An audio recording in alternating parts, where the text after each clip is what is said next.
உங்களுடைய அழுகை சத்தம், உங்கள் ஆன்மாவின் அழுகை சத்தம் அவருக்கு கேட்டது. இந்த தடைகள் எதற்கு, இந்த தோல்விகள் எதற்குன்னு நீங்க யோசிச்சு உங்க நிம்மதி போயிடுச்சு, உங்க மனநிலையும் முழுவதுமாக பாதிக்கப்பட்டுச்சு. அதுல இருந்து ஒரு தீர்வை கொடுப்பதற்கு இதோ அவர் புறப்பட்டு விட்டார். இந்த பதிவின் மூலமாக உங்களை கண்டிப்பா வாழ வைப்பதற்கு அவர் எந்த எல்லையை வேண்டாலும் போவார். உங்களுக்காக கர்ம வினைகளை எதிர்த்து நின்று சண்டையிட்டு உங்களுக்கு வெற்றியையும் உங்களுக்கு வாழ்க்கையையும் அவர் ஏற்படுத்தியே தீர்வார். உங்களோட அறிவுகளை மேம்படுத்துவார், உங்களுடைய நம்பிக்கையை மேம்படுத்துவார். உங்களுக்கு தேவையான ஒன்று இன்று இல்லை நாளையோ கிடைக்கத்தான் போகிறது. 48 நாட்களில் உங்கள் வாழ்க்கை மாறும் என்பது அவர் கணக்கு. அதற்கு நீங்க எந்த மாதிரி கணக்கு போடணுன்றதுதான் இந்த பதிவு. அற்புதமான அழகான ஒரு வாழ்க்கையை ஆரம்பிப்பதற்கு எத்தனை பேர் காத்திருக்கீங்கன்றதை கமெண்ட் பண்ணுங்க. ஒரு பிரார்த்தனையின் மூலமா இந்த பதிவை நம்ம ஆரம்பிக்கலாமா? என் அன்பு சாயப்பாவிற்கு கொடான கொடி நன்றி. நீ காட்டிய பாதையில் நான் செல்ல வேண்டும். எனது வாழ்க்கையில் இருக்கக்கூடிய தடைகளை நீ தீர்க்க வேண்டும். இந்த பதிவில் சொல்லப்பட்டவை அத்தனையும் எனக்கானது என்பதை நான் உணர வேண்டும். என் முழு கவனமும் ஒவ்வொரு வார்த்தையிலையும் இருக்க வேண்டும். என் கவனத்தை சிதற விடாமல் நான் வாழ வேண்டும். என்னை வாழ்த்துங்கள், என்னுடைய விருப்பத்தை நிறைவேற்றுங்கள். உங்களை மட்டுமே தஞ்சம் அடைந்திருக்கிறோம். ஊரார் உலகார் அனைவராலும் நான் வெறுக்கப்பட்டு வேதனையோடு இருக்கிறேன். என் வாழ்வு நீ, என் வழி நீ, என் வலியும் நீ, என் சந்தோஷமும் நீ, என் துக்கமும் நீ, என் துன்பமும் நீ. கடவுளே, என்னை காப்பாற்று. திக்கற்றவர்கள் போல நான் இருக்கிறேன். பல மனிதர்கள் மூலமாக நான் வஞ்சிக்கப்படுகிறேன். எத்தனையோ பேருக்கு ஓடோடி உதவிகள் செய்தாலும் என்னை ஏளனமாக பேசி என் கண்களில் இருந்து கண்ணீரை வரவழைத்து சிரிக்கும் கூட்டத்தின் மத்தியில் நான் நிம்மதியற்று இருந்து கொண்டு இருக்கிறேன். எனக்கு நிம்மதியை கொடுங்கள். என்னை சுற்றி இருக்கிறவர்களை புரிய வையுங்கள். நான் என்ன செய்ய வேண்டும் என்பதை இந்த பதிவில் சொல்லுங்கள். நான் தவறாமல் செய்து உங்கள் பிள்ளையாக இருக்க விரும்புகிறேன். வெற்றி பெற்றும் சந்தோஷம் அடைந்தும் நிம்மதியாக இருந்தும் பல வருடங்கள் ஆகின்றது. உனக்கு தெரியாதது ஒன்றுமில்லை. இந்த ஏழையை வாழவை, நேர்மையான வழியில் என்னை பயணிக்கவை. தீண்ட தகாதவர்கள் போல் என்னை வெறுக்கிறார்கள். என் மனதை நீ தெரிந்து கொள்ளவில்லையா? இந்த இரவு பொழுது என் கூட இருந்து என்னுடைய கர்மாக்களை அழித்து என்னை வாழவிடு. உன்னுடைய குழந்தையாக ஏங்கி நிற்கிறேன். வாழ்க்கை பிச்சை உன்னிடம் கேட்கிறேன் சாயப்பா. அத்தனையும் நீர் எனக்காக செய்வதற்காக நன்றி, நன்றி, நன்றி. சோ நல்ல ஒரு தொடக்கம் உங்களுக்கு இருக்குது. சோ என்னைக்குமே நீங்களா இருக்கணும். தயவு செய்து பின்வாங்காதீங்க. கடவுள் உங்களுடன் இருந்து உங்களுக்கு தேவையானவையை உங்கள் மூலமாக பெற வேண்டும் என்பது அவருடைய கணக்கு. அந்த கணக்குக்கு நீங்க வழிவகுக்கணும். எல்லாம் நன்மைக்கே என்று இந்த பதிவை கேளுங்க. வாழ்க்கையில் அத்தனை சந்தோஷங்களும் பூத்து கொள்ளுங்கட்டும். ஆரம்பிக்கலாமா? சாய்ராம். என் உயிரின் உயிரானவர்களே, நம்பிக்கையுடன் வாழும் உங்களுக்கு ஒரு நல்ல செய்தியை நான் சொல்ல போறேன். சோ நம்பிக்கையுடன் நீங்க கேட்கணும். நீங்க செய்த அநேக காரியங்களுக்கு பலன் இருக்கிறது என்பதை சாயப்பா எனக்கு தியானத்தின் மூலமாக உணர்த்தினார். உங்க கஷ்டங்கள் எவ்வளவோ, சொல்ல வார்த்தையும் இல்லை, எழுத பேப்பரும் இல்லை, சிந்தாத கண்ணீரும் இல்லை, சொல்லாத ஆறுதலும் இல்லை. ஆனா எல்லாவற்றையும் தாண்டி நீங்க வானத்துல சிறகடித்து பறக்க போகிறீர்கள். நம்பிக்கை வருகிறதா? உங்கள் நம்பிக்கைகள் என்னைக்குமே நினைச்சிருங்க. காலத்தை பழி சொல்லாமல், வாழ்க்கையை குறை சொல்லாமல், இருப்பதை நினைத்து பெருமை கொண்டு, இருப்பதை கொடுத்ததற்காக கடவுளுக்கு நன்றிகளை சொல்லி வாழ்க்கையை வாழ்ந்துட்டு போயிடுங்க. இல்லடா பலவிதமான சோதனைகளுக்கு நாம் ஆட்படக்கூடிய நேரம், அந்த சோதனையில இருந்து மீள முடியாத அளவுக்கு துன்பம் எல்லாமே இங்க தொடர்ந்து வந்துகிட்டே இருக்கும். உங்க வாழ்க்கையில இன்பத்தை நீங்க என்னைக்காவது தேடி போயிருக்கீங்களா? இல்ல. துன்பத்தை தேடி போனோம். மனதுல நிறைய ஆசைகள், அந்த ஆசைகள் முடிவு துன்பத்தை கொடுத்தது. ஆனா கடவுள் இன்னைக்கு பேரானந்த நிலையில நீ இருக்கணும், வாழ்க்கைய வாழணும்னு சொல்றார். இயற்கையோடு ஒன்றிணைந்து வாழு. இயற்கை கொடுக்கும் அத்தனை நல்லதையும் அனுபவி, அத்தனை கெடுதலையும் நீ அனுபவிச்சிடு. ஏன்னா இயற்கைக்கு எதிரா நீ வாழாத.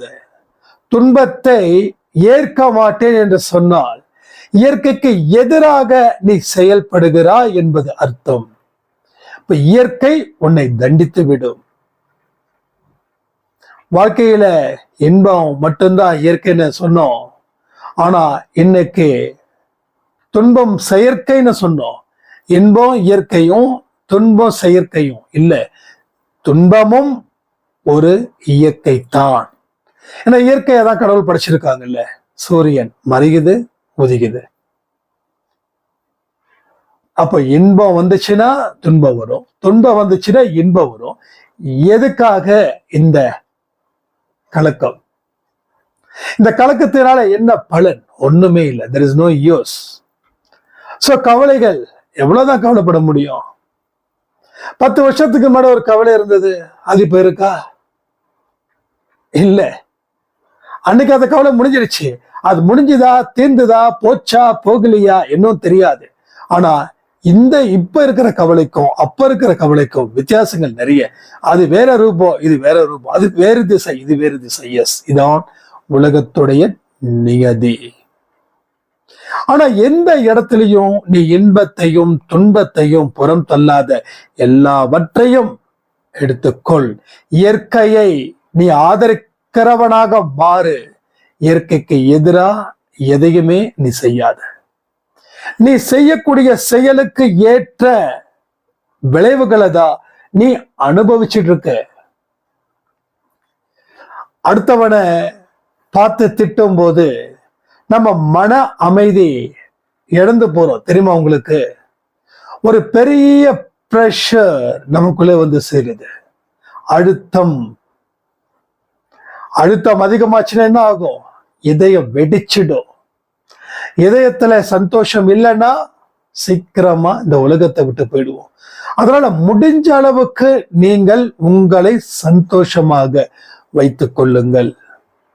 யாரும் உங்க மனதை காயப்படுத்தாத அளவுக்கு பலத்தை பெற வேண்டிய ஒரு கட்டாயம் இங்க உங்களுக்கு நிச்சயமாக இருக்கிறது என்பதை மறக்காதீர்கள்.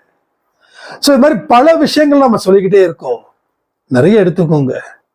நீங்க எவ்வளவுக்கு எவ்வளவு எடுத்துக்கிறீங்களோ அந்த அளவுக்கு சிறப்பான தொடக்கம் உங்களுக்கு இருக்குது என்பதை மறவாதீர்கள். நம்ம அன்பே சாயில ஒரு சாய்ராமுக்கு பெரிய மிராக்கள் என்ன தெரியுமா? வெட்டுக்கிளி. வெட்டுக்கிளி வந்தது. இன்னொரு சாய்ராமுக்கு கனவுல மாரியம்மன் வந்தாங்க. அவங்க சொல்லும் போதே அவ்வளவு கண்ணீர், ஆனந்த கண்ணீர். அப்போ ஒரு 48 நாள் பதிவு லைவ், அதை தொடர்ந்து நாம இயங்கும் விதம், இதன்படி அவர் கொடுக்கக்கூடிய அறிகுறிகள் தான் இவை அனைத்தும். சோ ஒரு சிம்டம்ஸ் தெரியணும். ஒரு பயிற்சியில நீங்க கலந்துக்கிறீங்க அப்படின்னா என்ன சிம்டம்ஸ்? சோ இது கரெக்டான ஒரு வழியா இருக்கு. கிட்டத்தட்ட என்னால அடிச்சு சொல்ல முடியும், 200க்கு மேல பெரிய சாதனை படைப்பாங்க இந்த 48 நாள் அப்புறம். 48 நாளுக்கு அப்புறம் பெரிய சாதனை செய்வாங்க. மற்றவங்க சாதனை செய்ய மாட்டாங்களா? இல்ல, சொற்ப அளவுக்கு சாதனை செய்வாங்க. அவன் உழைச்சா ஊதியம் அதிகம் பெறுறான், இவன் கம்மியா உழைச்சா கம்மியா ஊதியம் பெறுறான். ஒருத்தன் உழைக்கவே இல்லை, அவனுக்கு ஊதியமே இல்லை. அப்போ அதிகப்படியான ஊதியமும் குறைவான ஊதியமும் ஊதியம் இல்லாத தன்மையும் அவரவர்கள் செய்யும் உழைப்பினை பொறுத்துத்தான் இங்க இருக்கிறது. இதை நீங்க நம்புறீங்களா? எஸ், நம்புவீங்க, நம்புறேன். அப்போ இன்னமும் நாள் முடியல, இன்னும் ஆரம்பிக்கவே இல்லை. சோ நாளைக்கு ஒரே ஒரு நாள் தான் இருக்கு. அடுத்த நாள் நம்ம ஆரம்பிச்சிடுவோம் 48 நாள். ஒரு பெரிய பாசிட்டிவ் வைப்ரேஷனை இங்க கடவுள் உங்களுக்கு கொடுத்திருக்கிறார். நீங்க இந்த ப்ரோக்ராம்ல டெஃபினட்டா கலந்துக்க வேண்டும். இது உங்க விருப்பம் இல்லைங்க, கடவுளுடைய விருப்பம். சோ இதை நீங்க டிசைட் பண்ணல, அவ டிசைட் பண்ணிருக்காரு. அவ டிசைட் பண்ணதை நீங்க ஏற்க மறுத்தீங்கன்னா அது உங்க நிலைமை அதோகதிதான், அதோகதிதான். சோ எல்லாத்துலயுமே ஒரு கஷ்டம் இருக்கு. அப்போ வாழ்நாள் முழுவதும் நம்ம கஷ்டப்பட்டு துன்பப்பட்டு வாழணுமா? இல்ல ஜஸ்ட் லைக் தட் 48 days ஒரு பக்காவான ஒரு மைண்ட் கண்ட்ரோல், மைண்ட் செட்டப் இங்க கொண்டு வந்துட்டோம் அப்படின்னா அதை படி நம்ம நடக்க ஆரம்பிச்சுட்டோம். வாழ்நாள் முழுவதும் இன்பமோ இன்பம். அது கடவுள் கொடுத்த இன்பம், சிற்றின்பம் இல்ல, பேரின்பம். அங்க இருந்து அனுப்பிக்கிட்டே இருக்கிறாரு ஒரு ஊதியத்தை. அந்த ஆன்மீக ஊதியம், அதுதான் ஆன்மீக அமைதி, அதுதான் ஆன்மீக இன்பம். எல்லாமே இங்க ஆன்மீகம். ஆன்மீகம் அப்படின்றது நிறைய பேருக்கு என்னமோ ஒரு பக்தி, கோயிலுக்கு போறது, விபூதி, அது இல்லை. மனதில் நிலைநிறுத்த வேண்டும். எதை? அமைதியை. எதை? நம்பிக்கையை. எதை? பொறுமையை. எதை? சகிப்புத்தன்மையை. உன்னை பாராட்டுனா என்ன சந்தோஷம் இருக்கோ அதே போல உன்னை யாராவது வெறுத்தாங்கனாலும் நீ கண்டுக்க கூடாது. அதுதான் உங்களுக்கு. நம்ம நிறைய பேர் பாருங்களேன், நம்ம நிறைய பேர் யாராவது கோவப்படுத்திட்டாங்கன்னு நம்ம பொங்கி எழுந்துருவோம். நீங்க கண்டுக்காம விட்டு பாருங்களேன், அமைதியா இருங்க. உங்களை யாராவது மட்டம் தட்டுனாங்கன்னா நீங்க திருப்பி அவங்கள தாக்குறீங்க தானே? நீங்க திருப்பி அவங்கள பயங்கரமா தாக்குறீங்க, உண்டு இல்லைன்னு தாக்குறீங்க. பட் அதை தாண்டி ஒரு விஷயத்த மட்டும் செஞ்சு பாருங்க. அமைதியா இருங்க, கண்டுக்காதீங்க, கண்டுக்காதீங்க. அப்புறம் அவங்களுக்கே ஒரு குழப்பம் வரும். என்னடா இது, இவ்வளவு தூரம் நம்ம சீண்டுறோம், ஒரு ரெஸ்பான்ஸ் கூட இல்லையே அப்படின்ற ஒரு தாட்டு அவங்களுக்கு வந்துடும். சோ உங்க எதிரிகளை அமைதியா இருந்துமே நீங்க வெல்லலாம். ஆனா அமைதியா இருக்க சொல்றதுதான் இந்த ஆன்மீகம். இதுதான் அமைதியா இருக்க சொல்றதுதான் அன்பே சாய் கத்து கொடுக்கக்கூடிய பாடம், லெசன். சோ நீங்க எல்லாருமே பிரில்லியன்ட். நான் சும்மா உங்க முகஸ்துதிக்காக சொல்லல, ரியல் ஃபேக்ட். இங்க எல்லாருமே பிரில்லியன்ட். ஏன்னா ஒரு கண்ட்ரோலை நாம கொண்டு வந்திருக்கோம், ஒரு அமைதிய நாம கொண்டு வந்திருக்கோம், ஒரு நம்பிக்கைய நாம கொண்டு வந்திருக்கோம். ஒரு பெரிய அற்புதத்தை படைப்பதற்கு இவைகள் எல்லாமே ஒரு மூலக்கூறு, ஒரு சாதனமா, ஒரு ஆயுதமா நமக்கு வரப்போகுது, வந்துகிட்டு இருக்குது. சோ இதை நாம பெருக்க வேண்டும், இதை நாம கூட்ட வேண்டும், கழிச்சிடக்கூடாது. ஒண்ணு கூட்டுங்க, இல்ல பெருக்குங்க. மல்டிப்ளை இல்ல plus. 1 plus 1 is 2. 1 is to 1 is 11. So பெருக்கினாலும் சந்தோஷம், கூட்டினாலும் சந்தோஷம். ஆனா கழித்தலுக்கு மட்டும் அங்க வேலை இருக்கக்கூடாது. ஸோ உங்க வாழ்க்கைய அட்டகாசமா ஆரம்பிக்கலாம். அழுகையோடு ஆரம்பிச்ச பயணம் எண்ட்ல ஒரு பெரிய ஹாப்பினஸ் கொடுக்க போகுது உங்க வாழ்க்கையில இருக்கக்கூடிய அந்த லைஃப் ஸ்டைல். ஸோ பலமான ஒரு அஸ்திவாரத்தை நாம ஏற்படுத்தி கொண்டு இருக்கிறோம். அதை இன்னும் பலப்படுத்துகிறோம். ஸோ ஏன் பலப்படுத்தணும்? அப்பதான் பல நூற்றாண்டுகளுக்கு நம்ம வாழ முடியும். ஏன்னா இது ஒரு நூற்றாண்டுனா இன்னொரு நூற்றாண்டு இருக்குது. அந்த நூற்றாண்டுக்கு முடிஞ்சதுக்கு அப்புறம் இன்னொரு நூற்றாண்டு. இது மாதிரி ஒரு ஒரு படியும் ஒரு பிறவி. இங்க எத்தனை படிக்கட்டு அப்படின்றதான் தெரியல. நீங்க நினைச்சா படிக்கட்டை முடிக்கலாம். ஆனா நினைக்கணும். நினைச்சாதான் முடிக்க முடியும். நினைச்சா போதுமா? செயல்படுத்தணும். ஸோ நினைக்கவும் செய்யணும். நினைக்கிறது முதல் படி, செயல்படுத்துறது 2ஆம் படி, பயணிக்கிறது 3ஆம் படி. அந்த பயணம் தொடர்ந்து இருக்க வேண்டும். பாதியில விடக்கூடாது. நம்ம ஒரு எதிர்பார்ப்பை வச்சுப்போ அந்த ஸ்டேஜுக்குள்ள நமக்கு எல்லாமே சூப்பரா இருக்குது, எக்ஸலண்டா இருக்குது அப்படின்னு ஒரு இடத்துல நிற்போம். அப்போ அந்த இடத்த ஃபுல்ஃபில் பண்ண முடியல அப்படின்னா அந்த பயண திட்டத்தை ஒதுக்கி வச்சுடுவோம். மறுபடியும் ஃபர்ஸ்ட் இருந்து. இதுதான் இங்க நடக்குது. நிறைய சைடாக நடந்திருக்கு. 1 இல்லை 2 இல்லைங்க, நிறைய பேர் இப்படி இருக்காங்க. தம்பி நல்லா பண்ணும் தம்பி, ஆரத்தி எடுத்த, சச்சேதம் எடுத்த, மெடிடேஷன் பண்ண, எல்லாம் பர்ஃபெக்ட் தம்பி. ஆனா ஃபைனலா 1 நாள் 2 நாள் கேப் வந்துடுச்சு. அதுக்கப்புறம் நான் செய்யவே இல்லை. இப்ப வரைக்கும் என்னால எதுவுமே பண்ண முடியல. நான் என்ன பண்றது, நான் என்ன செய்யறது? இந்த மாதிரி கொஸ்டின்ஸ். இது அவங்க மட்டும் கேட்கல, இங்க நிறைய பேர் கேட்குறீங்க. சோ முன் வச்ச காலை என்னைக்கும் எப்பொழுதும் பின் வைக்க கூடாது. ஒரு விஷயத்த யோசிங்க, நிறைய நாள் எடுத்துக்கோங்க. ஆனா யோசிச்சதுக்கு அப்புறம் செயல்படுத்தும் போது பின்வாங்காதீங்க. ஏன்னா செயல்படுத்தும் போது நிறைய உங்களை சுத்தி இருக்கக்கூடிய கூட்டம் அது நிறுத்த சொல்லும். வேண்டாம், பயணம் வேண்டாம், ஒண்ணும் இல்லை, ஏன் தேடுனா கிடைக்காது, அதனால நீ நிறுத்திட்டு அமைதியா இரு. அமைதியா இருக்கிறோமா? இல்லையே, கொஞ்ச நாள் அமைதியா இருப்போம், மறுபடியும் நமக்கு கடவுள் எதுவுமே தரலையே அப்படின்னு. சோ கடவுள் உங்களுக்கு எல்லா நிலையிலும் தந்து கொண்டு இருக்கிறார். பிறக்கும் பொழுதே சக்தியை கொடுத்துட்டார். புதுசா கொடுக்க ஒண்ணுமே இல்லை. நமக்கு ஒரு நினைப்பு, நமக்கு பிறக்கும் போது நமக்கு எதுவுமே தரல, சரி இனிமேலாவது தரணும் அப்படின்னு. இல்லப்பா, கொடுத்துட்டாங்க. ஸோ அப்படிப்பட்ட ஒரு தாட் இருந்துச்சுன்னா தயவு செய்து அதை ஸ்டாப் பண்ணிடுங்க. அவர் கொடுத்துட்டாரு, ரைட்டா? இப்ப கொடுத்ததை பயன்படுத்தணும். அப்போ எண்ணமும்